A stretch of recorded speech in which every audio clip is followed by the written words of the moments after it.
নমস্কার বন্ধুরা, আশা করি আপনারা সবাই খুব ভালো আছেন আর আপনাদের আশীর্বাদে আমাদের দিনগুলো বেশ ভালোই কাটছে।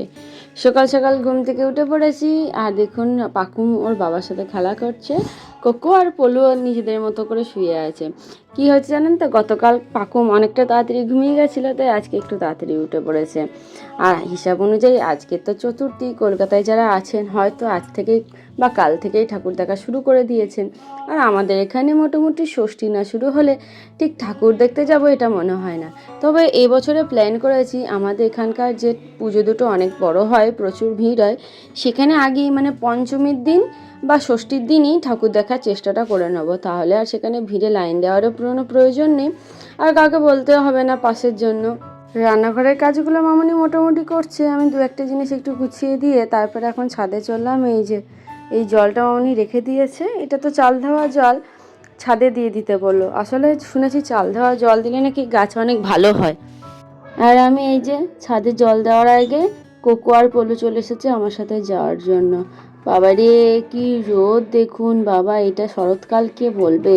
ভালো করে মুখটা আগে ঢেকে নিয়েছি, পুজোর আগে যদি মুখে ট্যান পরে মুখটা কালো হয়ে যায় কেমন বাজে লাগবে বলুন তো। সকালে রোদটাই ভেতরে পড়ে বলে তিলটে ভেতরেই রোদে দেওয়া ছিল, এখন এসে দেখি ছামা পড়ে গেছে, তাই বাইরে বার করে দিলাম। চলুন দিয়ে দিই জলটা এবারে ভালো করে, তার আগে ঘুলিয়ে নিই, মানে ভেতরের দিকে নিচের দিকে সব থিতিয়ে যায় তো। এখন গুলিয়ে নিলে যা পুষ্টি সব চারিদিকে ছড়িয়ে যাবে। আসলে শুধু কোথায়তে চালের জল নেই জানেন তো, আরও কিছু আছে, আমি ঠিক বলতে পারছিলাম। মামনি ঢেলে রেখে দিয়েছিল, যখন রাখছিল তখন দেখলে হয়তো বলতে পারতাম। চলুন এই আম গাছটাতেও দিয়ে দিই। কী কপাল জানেন, আর একটা যে আম গাছ ছিল সেটা না মরে গেছে। ওর বাবার খুব দুঃখ যে এই কদিন একটু গাছগুলোকে ঠিকঠাক করে যত্ন নিতে পারলাম না। একটা অলরেডি আম গাছ মরে গেল যেটা সারা বছরই ফল দিচ্ছিল। এই দেখুন নিচে এসে দেখলাম পাকুমকে এই পুজোতে একজন গিফট করে গেছে। দেখতে বেশ ভালো লাগছে, জামাটা নেভি ব্লু, এমনিতেও নেভি ব্লু মানে কালারটা আমার ভীষণ পছন্দের। চলুন মামনির সব রান্না হয়েই গেছিলো, এই শঙ্কর মাছটা বাকি ছিল। এখন আমি রান্না করব এটা, যদিও এর আগে আমি কোনোদিনও শঙ্কর মাছ রান্না করিনি জানেন তো, আজ প্রথমবার করছি। মামনি বললো এটাতে নাকি ভীষণ কড়াইয়ে জড়িয়ে যায়, যার জন্য একটু বেশি করে তেল দিয়ে মাছ কটা ভেজে নিলাম। এখন এই যে আলু ভাজছি, এই দেখুন। আর পাকুমকে আমি সুন্দর করে স্নান করিয়ে একদম রেডি করেই দিয়েছি, মাছটা ভাজা হয়ে গেলে ওকে খাওয়াবো। আসলে ওর বাবা ঠাকুমা একটু বেরিয়েছে, প্রথমেই ওর বাবা ওই নীলদার মেয়ে হয়েছে তার জন্য একটা গিফট নিয়েছে, সেটা ওদেরকে দিয়ে দেবে। আজকে ওদের নার্সিংহোম থেকে ছুটি হয়েছে আর ওর মা যাচ্ছে নিজের বাবার বাড়িতে, আর তারপর সেখান থেকে যাবে ওরা স্কুটির দোকানে, মানে ইলেকট্রিক স্কুটি দেখতে।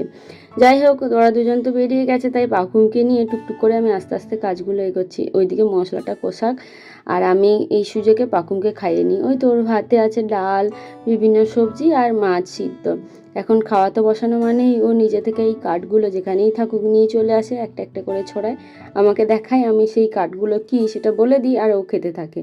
এই দেখুন মাছটা হয়ে গেছে, জানি না কেমন হয়েছে, ওরা আসুক খেয়ে দেখুক কেমন লাগে, তারপরেই বলতে পারবো কেমন রান্না হয়েছে। চলুন আর দেখিয়ে নিই। সাথে আজকে আমাদের ছিল উচ্ছে আলু ভাজা, আর এই যে হচ্ছে পাঁচমিশালি একটা সবজি আর ডাল।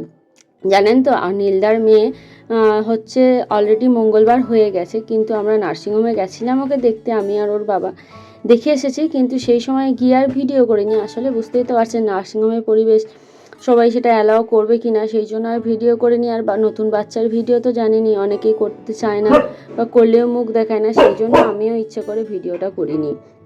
এই দেখুন বোম ফাটানো যেই শুরু হয়েছে, পলুর সঙ্গে সঙ্গে ভয়ে একদম ভেতর শুকিয়ে গেছে।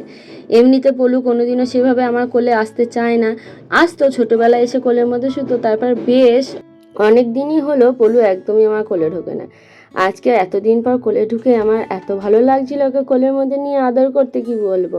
মনে হচ্ছিলো যেন এই যে আমার ছোটো ছেলে এতদিন পর মায়ের কথা মনে পড়েছে। আর এই দেখুন এর যে আর কত রকম ডেভেলপমেন্ট দেখবো আমি নিজেও বুঝতে পারছি না এই বয়সে। এই যে একটা বোতলের ঢাকনা পেয়েছে, সেটাকে প্যাঁচ দিয়ে দিয়ে বোতলের মুখে লাগানোর চেষ্টা করছে, একবার তো নিজেও চেষ্টা করছে জল খাওয়ার, তারপর ওই সব বোতলের জলটা ফেলে ঘাঁটাঘাঁটি শুরু করে দিল। এখন ওই যে দরজার ওই দিকে গিয়ে নতুন খেলা শিখেছে টুকি টুকি, সেটা একটু করে খেলছে আর দরজা নিয়ে খেলা করছে। তবে কি জানেন তো, পুজোতে এত জামা কাপড় কিনলাম, কিন্তু সেই ছোটোবেলার মতো পুজোর এক্সাইটমেন্ট এখন আর পাই না। দেখি, আশা করি আপনাদের পুজোগুলো ভালো কাটবে। আজকের ভিডিওটা এইটুকুই থাকলো, ভালো লাগলে একটা লাইক কমেন্ট আর শেয়ার করে দিয়ে আর সাবস্ক্রাইব করে আমাদের পাশে থাকার অনুরোধ রইল।